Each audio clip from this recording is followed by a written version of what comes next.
So ngayon, bago po tayo magbasa ng salita ng Diyos, manalangin na po muna tayo. Inaanyayahan ko lahat na tumayo.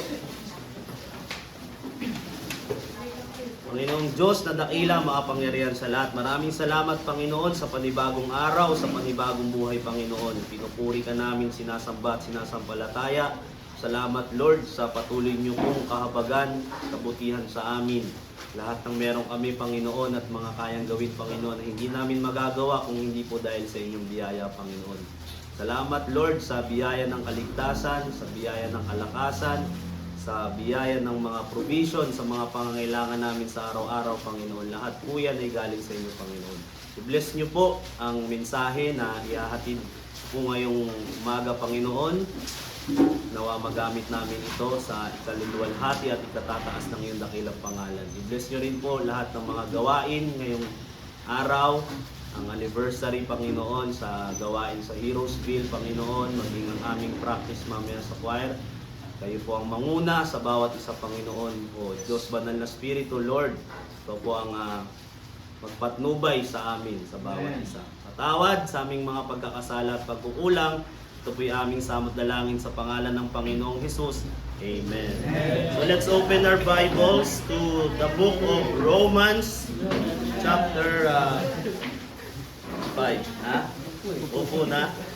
Hindi pa pinapabalik sa upuan. Antayin ng ano. Romans chapter 5, verse 1 and 2. So, sabayan niyo lang po ako sa basa sa tingin. Amen.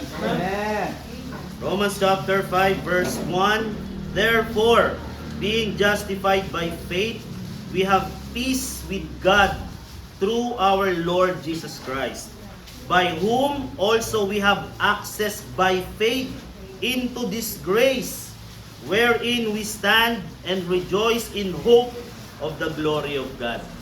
Okay, so sipo na po tayong lahat. Tayo manalangin na.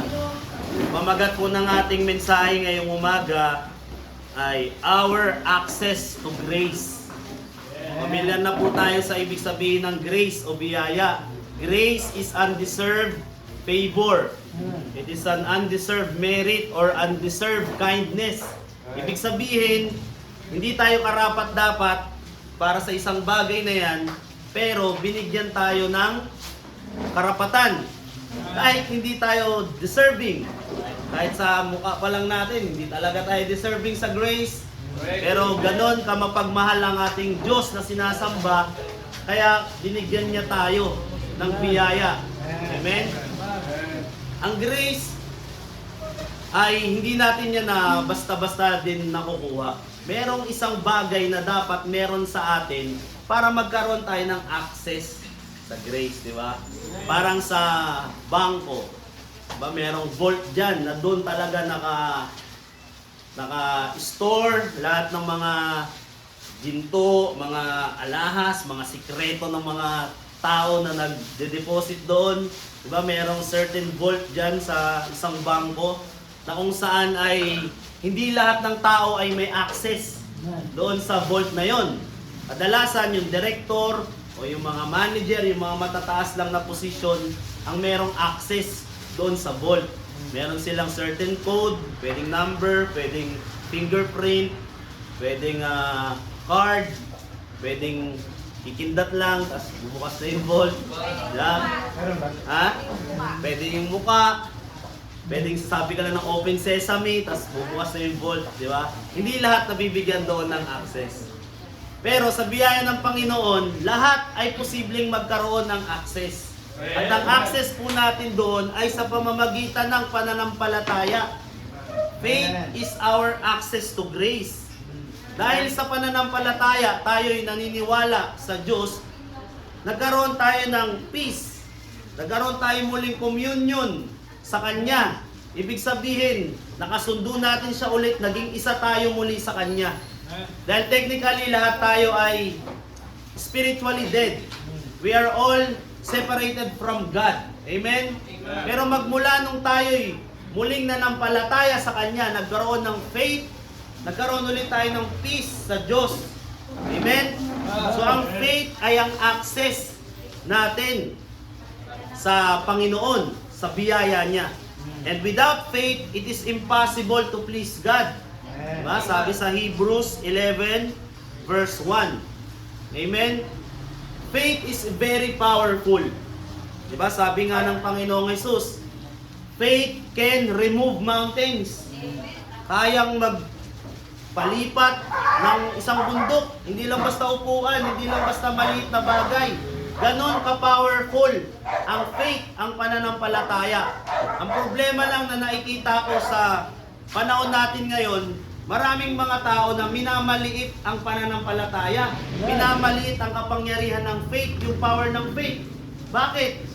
Sabi sa Bible, by faith alone, we are saved. Amen? Ang salvation ay na-o-obtain ng isang tao by faith alone. Kaya lang karamihan sa mga tao ngayon, minamaliit nila yung faith na hindi daw enough ang faith para maligtas. Hindi daw sapat ang pananampalataya para makapunta sa langit. Kailangan mo daw ng works. Kailangan mo daw ng gawa. O kaya kailangan daw nakaanib ka sa organisasyon nila. Hindi daw enough ang faith. Minamaliit nila yung pananampalataya. Amen? Samantalang ang Panginoong Hesus mismo nagsabi na faith can move mountains. Right? And also, sabi sa 2 Corinthians 5:7. Sign nga natin, no? 2 Corinthians 5 verse 7. Sabi dito, for we walk by faith, not by sight. Dahil di ba sabi sa Hebrews 11:6 pala yung kanina, yung impossible to please God. Sabi sa Hebrews 11:1, faith is the evidence of things not seen. Dahil sa faith, halimbawa, ang salvation, hindi naman talaga natin siya physically nakikita. Di ba? Yung eternal life na pinagkaloob sa atin by faith, hindi naman natin siya literally or visibly nakikita. Diba? Kaya kailangan talaga ng faith. Dahil ang faith, ang evidence na talagang ligtas ka. Diba? Kaya nga yung taong ligtas, kapag talagang nanampalataya siya, alam niya na ligtas talaga siya. Kahit na walang physical talaga na natatanggap. Diba? Kanina nag-example si Preacher Benito ng games, diba? Na pupunta ka muna sa fountain para mag-recharge ng buhay, di ba? Sa Dota rin kasi mayroong tinatawag na na dati sa Dota 1 may tinatawag na Aegis. Familiar kayo sa Aegis? Yung pag tinalo mo si Roshan, mayroong certain item na pag kinuha mo yun, pag namatay ka, mabubuhay ka ulit agad. So parang mayroong ang extra life. Di ba? Unlike ang eternal life na pinagkaloob sa atin ng Diyos, hindi natin siya talaga nahahawakan o hindi nakikita. Saka pa lang talaga natin malalaman na talagang may eternal life tayo pag namatay ka na dito at napunta ka na sa langit. Amen? Pero kung wala tayong faith, mahirap paniwalaan talaga yun. Kaya nga karamihan saan mga unbeliever, mga nasa labas, wala silang faith, kaya ang tingin nila sa eternal life ay kwentong barbero lang. Nakakatawa, weirdo, kabaliwan, kalokohan. Kasi wala silang faith. Di ba? Faith is the evidence of things not seen. Okay? And by grace, through faith, tayo ay na-save. So meron tayong 5 puntos ngayon. Yung faith, ginawa natin siya ng mnemonics or acronym. So 5 F-A-I-T-H. Our first point is by grace, through faith. Number 1, ito yung first point. We receive the free gift of salvation. Amen. Sa Romans 5 verse 18, anong sabi diyan? Therefore, as by the offense of one, judgment came upon all men to condemnation. Tinutukoy dito ay yung disobedience ni Adan at ni Eva. Diba? Even so, by the righteousness of one, the free gift came upon all men unto justification of life. Yung righteousness dito, righteousness ng Panginoong Hesukristo. Amen? Kumbaga, napunta rin sa atin yun. At ito ay free gift. Amen. Pag sinabing free, magbabayad ka ba? Hindi na. Pag sinabing free, may gagawin ka pa ba? Pag may ginawa ka, hindi na yun free. Nagiging reward na siya. Correct. Di ba? Kaya yan yung isa sa mga talagang pagtatalunan pagdating sa salvation. Pero kung hihimayin natin ng Biblia, hindi man lahat, pero most of the books of Apostle Paul, talagang in-emphasize niya na ang salvation is through faith, na ang salvation is a gift, na ang salvation is free. Amen. Amen? Amen. Kaya nga kung titingnan natin mabuti, yung mga nagsasabi na maliligtas tayo or salvation is through faith plus works, hindi talaga mag-work yan. Bakit? Salvation through faith plus work will not work. Why? Kasi mawawala ng essence ang grace. Di ba? Ibig sabihin nga ng grace ay biyaya na hindi mo deserve eh. Kaso kung pagtatrabahuhan mo pala, hindi na siya grace. Di ba? At isa pa, magiging malaking insulto yun sa Panginoong Jesucristo. Dahil mawawalan ng kabuluhan ng kanyang kamatayan. Amen? Basahin natin sa Galatians 2, verse 21. Sabi dito, Galatians 2 verse 21, I do not frustrate the grace of God. Diba, kumbaga hindi minamaliit ni Apostle Paul yung biyaya ng Diyos. For if righteousness come by the law, which is works, yun yung tinutukoy nila, then Christ is dead in vain. Amen? Isang malaking insulto sa Panginoong Jesucristo na sasabihin natin na yung pagkapako niya sa krus ay kulang pa. Dahil kailangan natin ng gawa, kailangan nating maging mabuti. Diba? Lagi nga natin sinasabi yan pag nag-share tayo na mabuti ang magpakabuti. Pero anumang kabutihan ang gawin natin ay mahalin tulad lang talaga sa maruming basahan. Walang makakaabot sa standard ng Panginoon. Walang makakaabot sa kaluwalhatian niya. Kaya kung sasabihin ng isang tao na ang kabutihan niya plus pananampalataya niya ang magliligtas sa kanya, kayabangan yun. Diba? Sino ka? Si Superman? Kaya mo iligtas yung sarili mo? Kung totoo si Superman, baka maski siya. Kung wala siyang Kristo, di rin siya ligtas eh.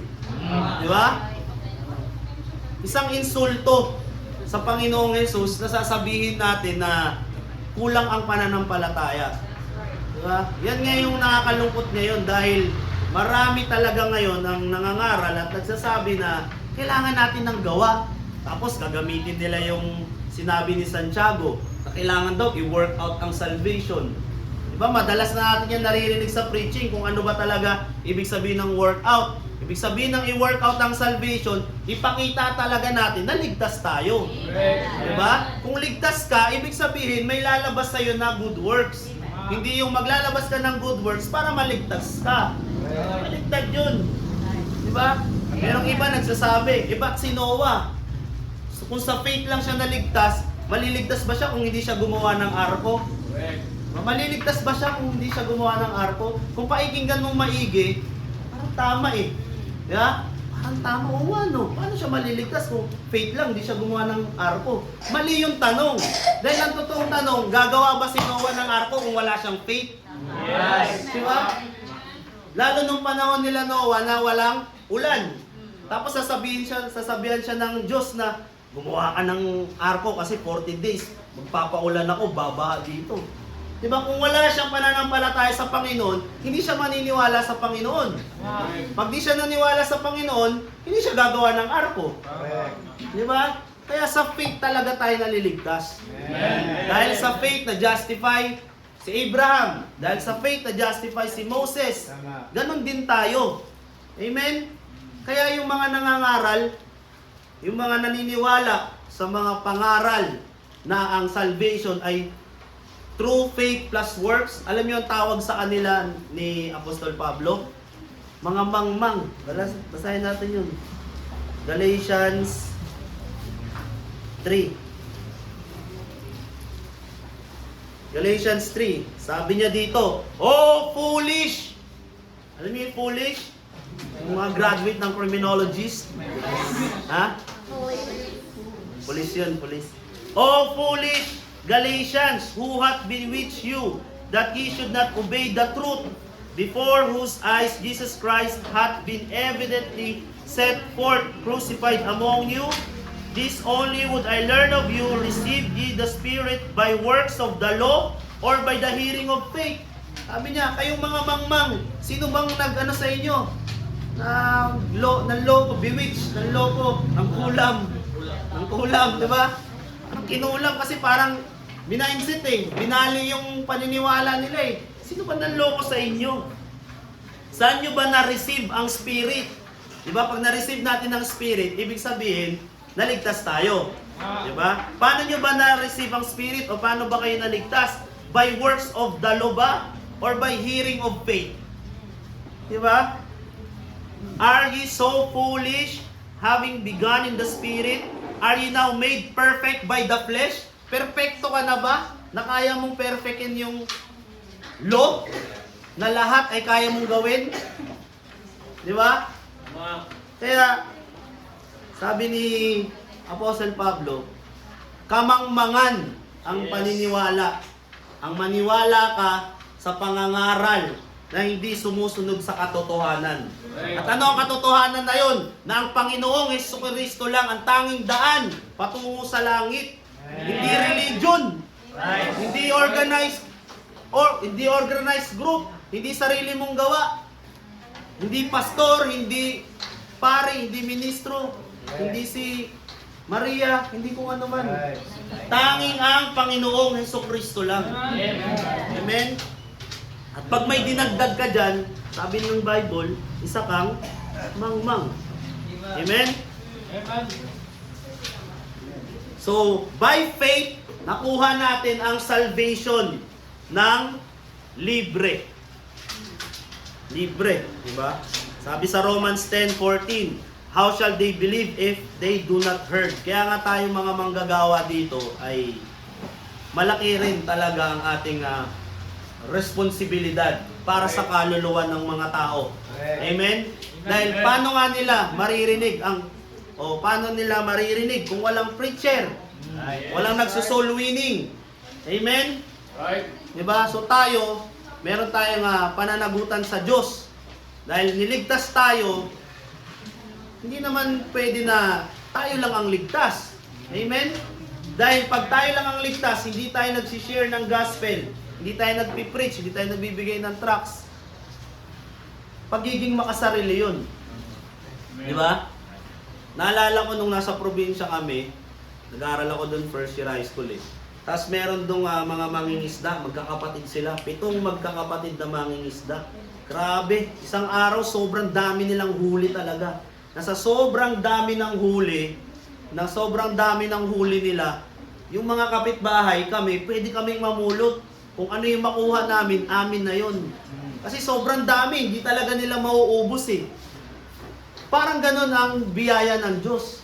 Ang biyaya ng Diyos, hindi yan mauubos. Diba? Na kapag nag-share ka sa iba, ay mawawalan ka.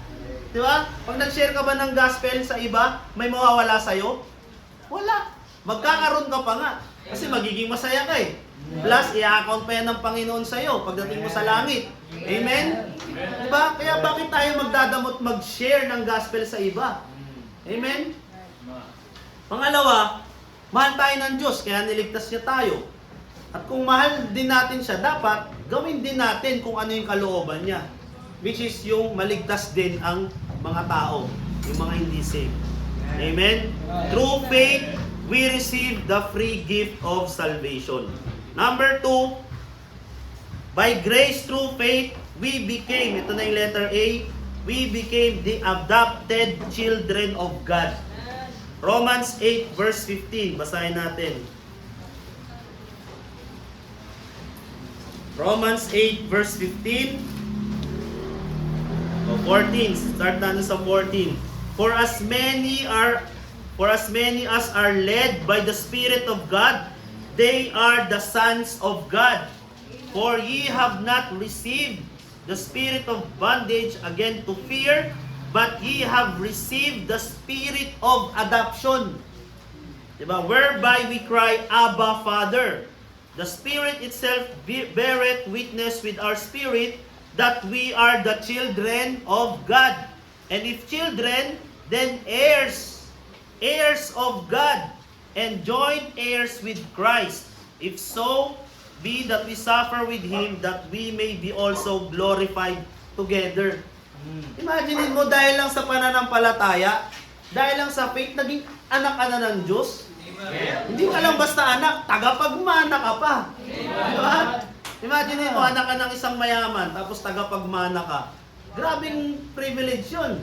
Grabing benefit yun. What more, ang tagapagmana, ang mamanahin natin ay kaharian ng Diyos.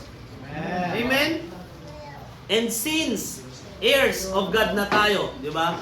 Dahil nung tayo tumanggap, dahil tayo nanampalataya sa Panginoong Jesucristo, tinanggap natin ang buhay na walang hanggan, tayo ay minarkahan ngayon ng Holy Spirit. Di ba?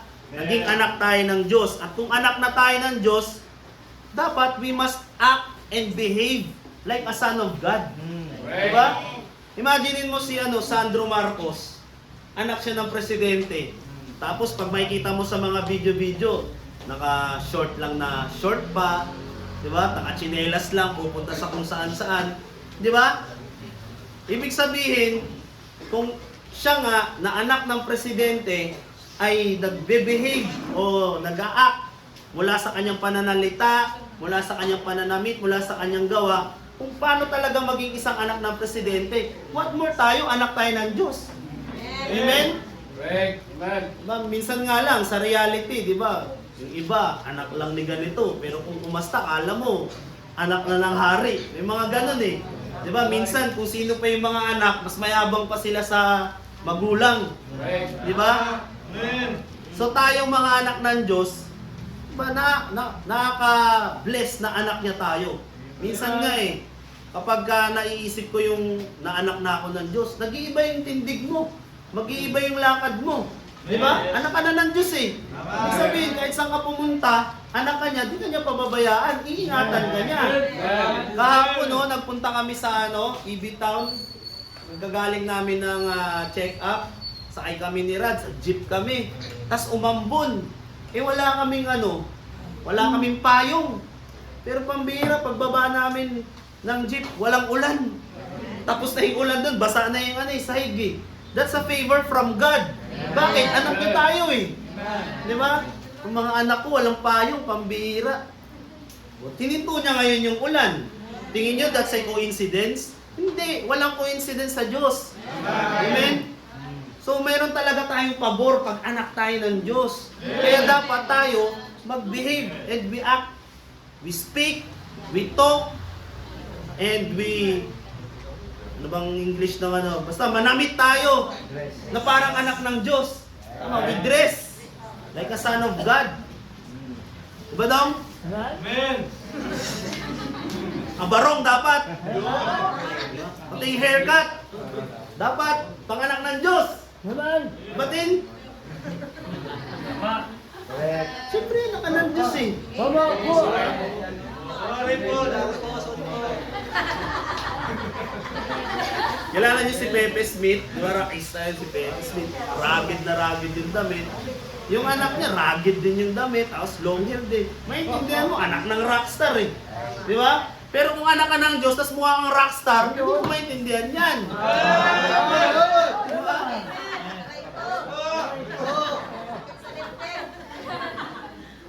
Kaya nga makikita talaga natin kung ano kung sino talaga yung anak ng Diyos eh. Kahit sa di ba sa social media, ang dami mga nagtuturo. Makikita mo, madidiscern mo naman sa expression pa lang ng mukha nila, kung pride ba o humility ang nangunguna.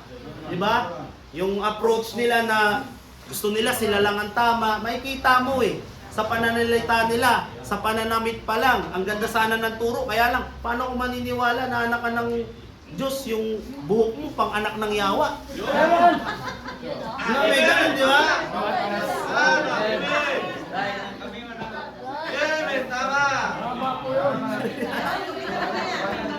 Damit mo ba? Anak daw daw siya ng Diyos, pero grabe yung kita ng cleavage. Ang daming kabisadong Bible verse. Pero yung short niya, short na, shorter pa. Di na lang hinubad para di sila nahirapan, di ba?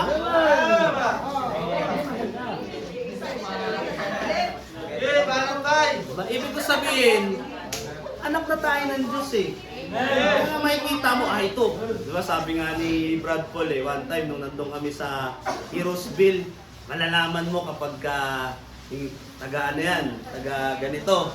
Kasi may dala yan silang mga payong, ganyan. Malalaman mo naman yan pag ganito sila kasi mga maiiksi yung short tas merong isang nakaputi. Malalaman mo naman pag baptist, pag walang payong tas may Bible sa kilikili. Di ba? Nadi-discern natin. Kasi nga, di ba sabi merong divine separation. Di ba? Merong divine separation na sa pananamit pa lang, makikita na agad kung anak ka ng Diyos. Amen? Amen. Di ba? At since anak na tayo ng Diyos, dati, kung hindi tayo anak ng Diyos, anak tayo ng mundo. Anak tayo ng dyablo. Pero nung naging anak tayo ng Diyos, naging bagong creature na tayo eh. Diba? Kaya we learn new ways of living, new words and language, new wardrobe and lifestyle. Diba? Maging sa mga nakakasama natin, magbabago rin talaga. Kasi kailangan ng divine separation. Pag hindi ka nag-separate sa kanila, mahahatak ka nila ulit. Diba? Sa biyaya ng Panginoon, nung bagong ligtas ako, talagang sinikap ko na ihiwalay talaga eh. Kasi nung bago pa lang, parang first, second month ko bilang Kristiyano, nakakasama ko pa sila, nakakasama ko. Kaya lang, iba na talaga yung lingwahe, iba na yung gusto mo eh. Iba na yung topic na gusto kong na pinag-uusapan o naririnig. Diba? Tapos madidiscern mo na agad na hindi talaga to kalooban ng Diyos eh. Kaya sa biyaya ng Panginoon, nagpapasalamat ako na binigyan niya ako ng kalakasan talaga na humiwalay. Amen. Diba? Sabi nga sa 2 Corinthians 6:14-18. Basahin natin yun. 2 Corinthians 6.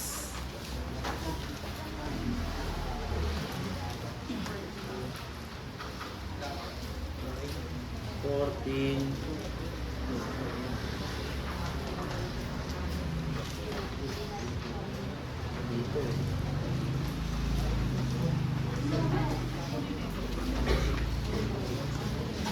Dito. Ano bang verse yung tulungan nyo yung be ye not unequally yoked. Tama nga no? Ay, 1 Corinthians pala itong binabasa ko kaya mali. 6:14, di ba? Basahin natin sabay-sabay. Ready, read. Be ye not unequally yoked together with unbelievers. For what fellowship hath righteousness with unrighteousness? And what communion hath light with darkness? Diba? Hindi natin pwedeng ihalo ang puti sa dikolor. Kasi mahawaan yung puti. Amen?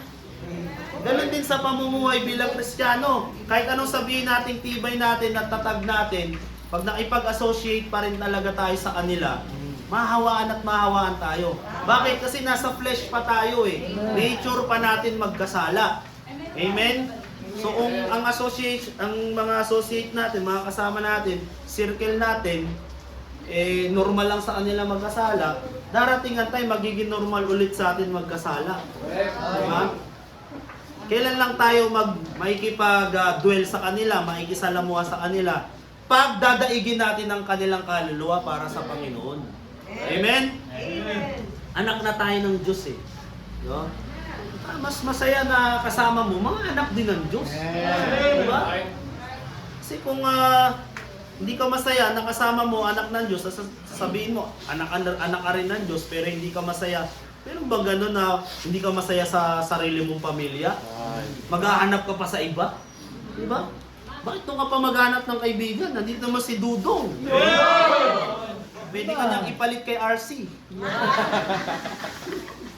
Diba? Gusto mo rin maglaro ng basketball, o bakit? Bakit sa unbeliever ka pa makikipaglaro? Diyan naman si Preacher Fritz. Nagkakape sa ere. With pandesal. Di ba? Bakit pa tayo maghahanap sa labas? Ito na. Diba? So yun yung second point po natin. By grace through faith, we became the adopted children of God. Pangatlo, bilisan na natin. By grace through faith, ito na yung letter I. Our iniquities and sins forgiven and forgotten. Diba? Amen. Hindi ba yan grace? Hindi ba yan biyaya? Diba? Basahin natin Hebrews 10 verse 17.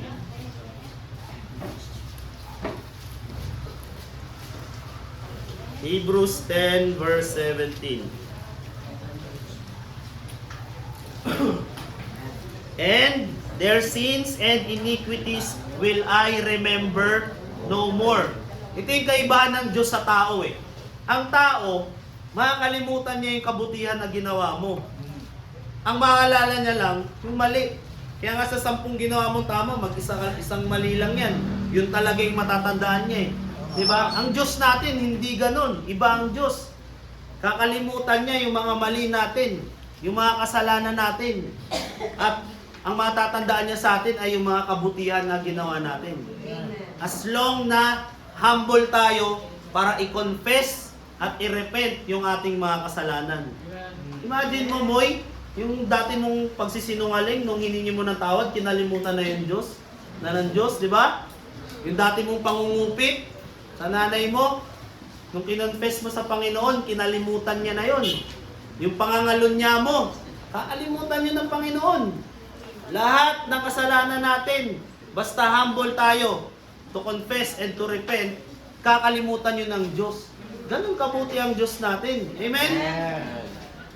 Hindi natin deserve yun. Diba?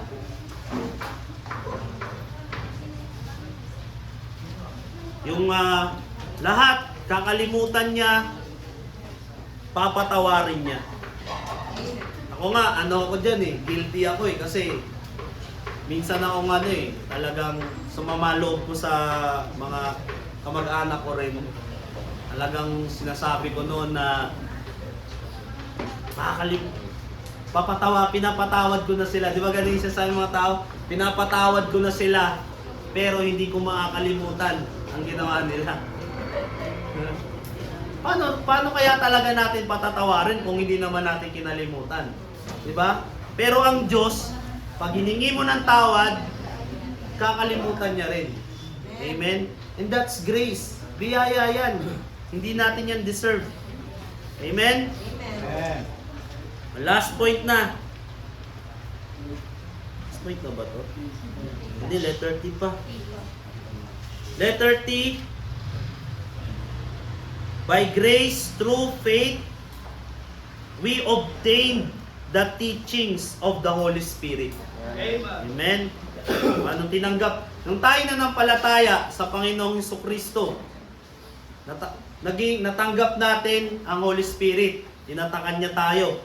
Naging sons of God na tayo. Diba? Naging adopted children of God.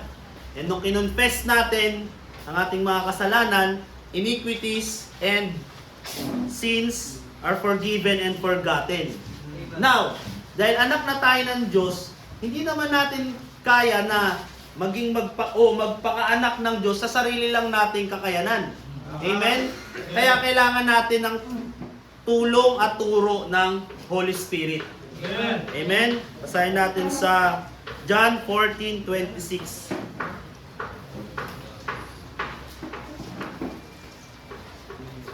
John 14, verse 26. But the Comforter, which is the Holy Ghost, whom the Father will send in my name, He shall teach you all things, and bring all things to your remembrance, whatsoever I have said unto you. Yung mga kailangan nating matutunan bilang isang anak ng Diyos. Diba? Diba minsan may mga pelikula na dati siyang mahirap, tapos na-discover siya na anak pala siya ng isang mayaman. Diba? Na dati sanay siya kumain ng nagkakamay, kaya lang nung pagpasok niya sa mansion ng totoo niyang parents, bawal magkamay doon. So tuturuan siya paano humawak ng kutsara, diba? Paano manamit, paano maglakad, diba? May nagtuturo. So tayo, nung hindi pa tayo anak ng Diyos, marami tayong habits at mga kaugalian na hindi na dapat karapat-dapat nung tayo naging anak na ng Diyos. Amen? Kaya sa pagbabago natin, kailangan natin din ng tulong o support o magtuturo kung paano ba mamuhay bilang isang Kristiyano o bilang isang anak ng Diyos. Amen? At yun ang tulong sa atin ng Holy Spirit. Di ba? Nung tayo'y unsaved pa, punong-puno tayo ng hatred, punong-puno tayo ng kasamaan, di ba? Madalas tayo nagsisinungaling, ngayon minsan na lang. Di ba? The Holy Spirit will teach us how to love, how to be joyful. Yun yung fruit of the Holy Spirit. Amen? How to have peace. To long suffering, tuturuan niya tayo maging mapagmatiis, maging mahaba ang pasensya. Dati yung pasensya mo, 1 meter lang. Ngayon, 2 meters na. Di ba? Tinuturuan niya tayo maging kalmado. Tinuturuan niya tayo maging maamo. Yan ang gawa ng Holy Spirit. At yan ay biyaya ng Diyos. Di ba? Na kung wala ang Holy Spirit, ang hirap talaga magbago. Diba maraming mga tao, lalo na nung nag-New Year, magbabago na ako, ititigil ko na to, hindi na ako maninigarilyo, hindi na ako mag-iinom, mag-gym na ako, magpapapayat na ako, magbabawas na ako ng kanin. Kung dati, 5 cups, ngayon, 4.5 na lang. Bawasan.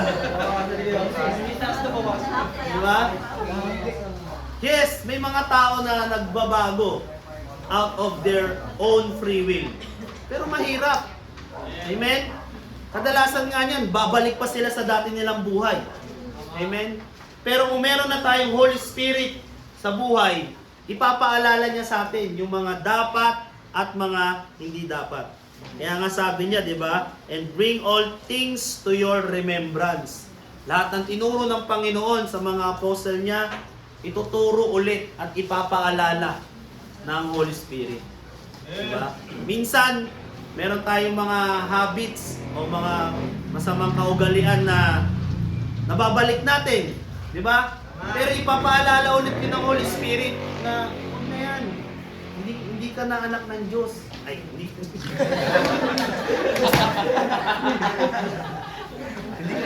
Hindi ka na anak ng Diablo, kaya huwag mo nang gawin yan. Amen? So yan yung ating fourth point. We obtain the teachings of the Holy Spirit. Pati sa ministry, diba? Merong gifts of the Holy Spirit. Merong gifts of discernment. May kailangan din kasi natin ng skills para paghahayo tayo, paano tayo kakausap sa mga tao, kailangan natin ng skills. Diba? Hindi rin natin yan basta-basta naaaral sa sarili lang at na-acquire. Kailangan natin ng turo at gabay ng Holy Spirit. Amen? And last point, by grace through faith, ito yung letter H, we have heavenly hope and promise. Amen?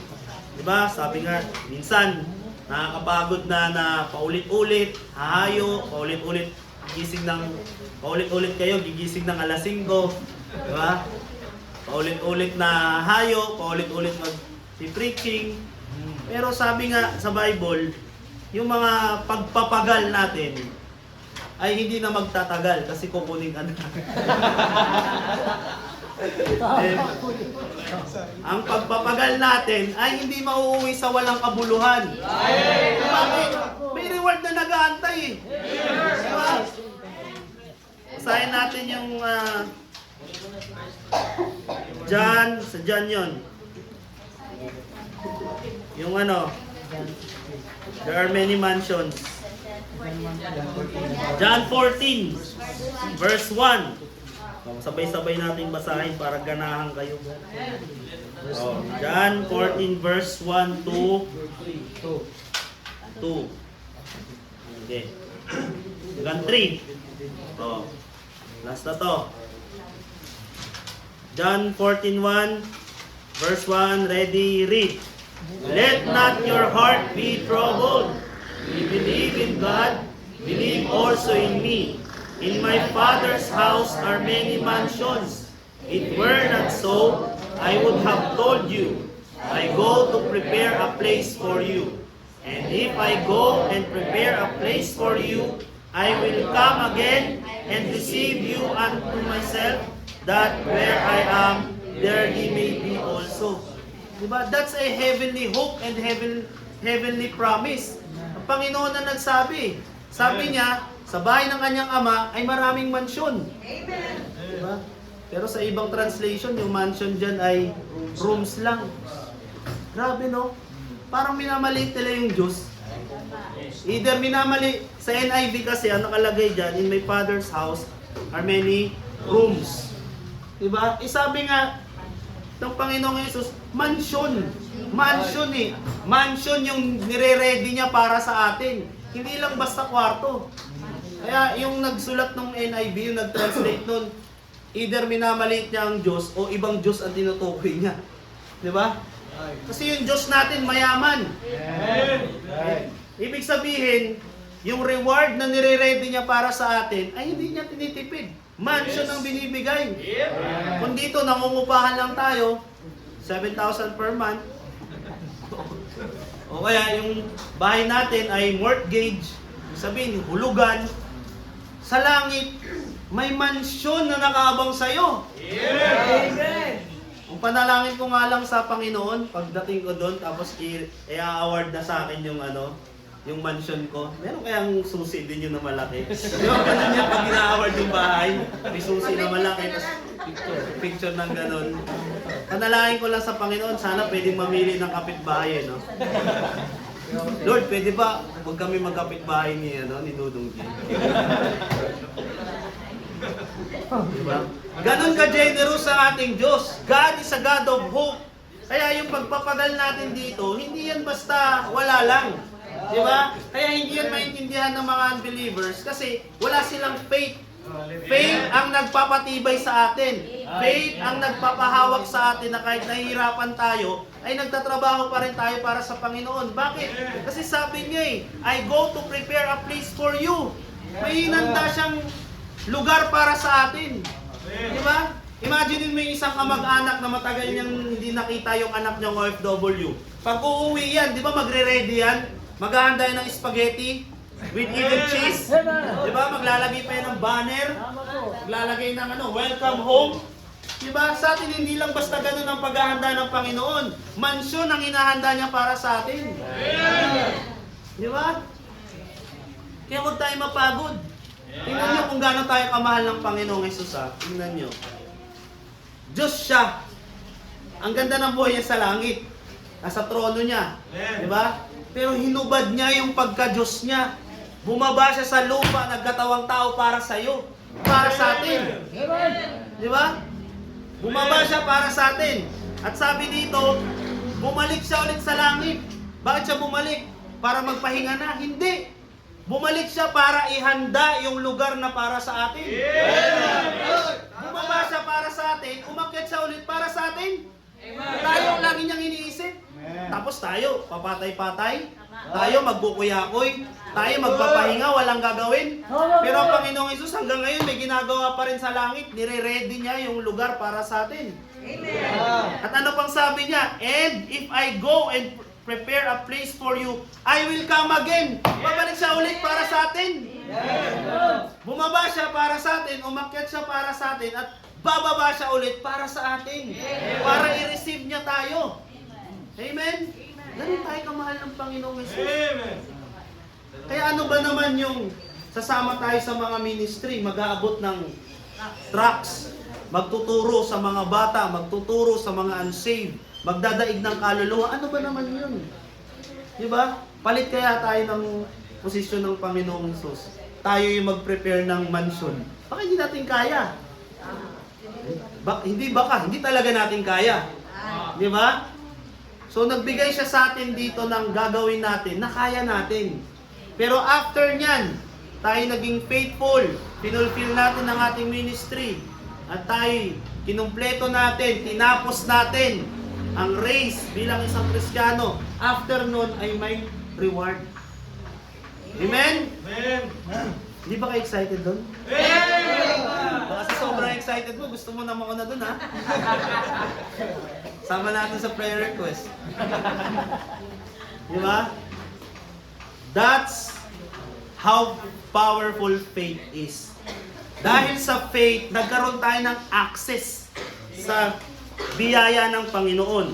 Biyaya ng salvation. Biyaya na maging anak ng Diyos. Biyaya na mapatawad at makalimutan lahat ng ating mga kasalanan. Dahil sa pananampalataya, nagkaroon tayo ng Holy Spirit na magtuturo sa atin. At dahil sa pananampalataya natin, meron tayong biyaya, reward na nag-aabang sa atin sa langit. Amen. Amen? Amen. At dahil sa faith, ramdam mo sa sarili mo na totoo yan eh. Amen. Di ba? Alam mo sa sarili mo eh. Di ba na parang kahit napapagod ka, pero pag nag-pray ka na ulit, mararamdaman mo sa sarili mo na totoong may nakaabang na reward para sa ating, sa mga anak ng Diyos. Bakit? Dahil yan sa faith. Tama. Kaya pasalamatan natin ang Panginoon, ang Amen. Diyos. Amen. Dahil siya ay God of hope. Amen. Dito sa buhay na sa lupa, talagang mahirap, di ba? Isang kahig, isang tuka, kadalasan. Lumipas na yung isang buwan, naubos lang yung pagod mo. Pero yung parang kinita mo, ganun lang, balik-balik lang, ikot-ikot lang, di ba? Pero pag tayo nagtrabaho, nag-invest para sa Panginoon, aani rin tayo ng reward pagdating ng araw. Amen? Amen. Tayo po'y manalangin. Panginoong Diyos na dakila, mga Panginoon sa lahat, maraming salamat Lord sa mensahe ninyo sa amin. Ngayong umaga, Panginoon, salamat Lord sa biyaya, Panginoon. Hindi kami karapat-dapat, Lord God, na dumulog sa trono ng iyong biyaya, Panginoon. Pero sadyang napaka-buti po ninyo at napaka-mahabagin, Panginoon. Salamat Lord sa biyaya ng kaligtasan, sa pribilehiyo, Panginoon, na kami po ay maging anak ninyo, Panginoon, at maging tagapagmana ng iyong kaharian, Panginoon, kasama ang Panginoong Kristo. Pagpalain niyo pa po ang mga gawain ngayong araw, ang anniversary, Panginoon, sa Heroesville. Kayo po magpala, Panginoon. Nawa mag-enjoy ang mga bata doon, Panginoon. Matuto rin sila, Lord God. At lumaki rin, Panginoon, na may takot sa inyo. Salamat, Lord, sa patuloy ninyong provision at protection sa amin. Bless nyo rin po ang aming choir practice mamaya at lahat po ng gawain. Kayo po ang manguna, banal na Espiritu, Lord God. Tawad sa aming mga pagkakasala at pagkukulang. Di aming samot dalangin sa pangalan ni Jesus, aming Panginoon, Diyos sa tagapagligtas. Amen. Amen.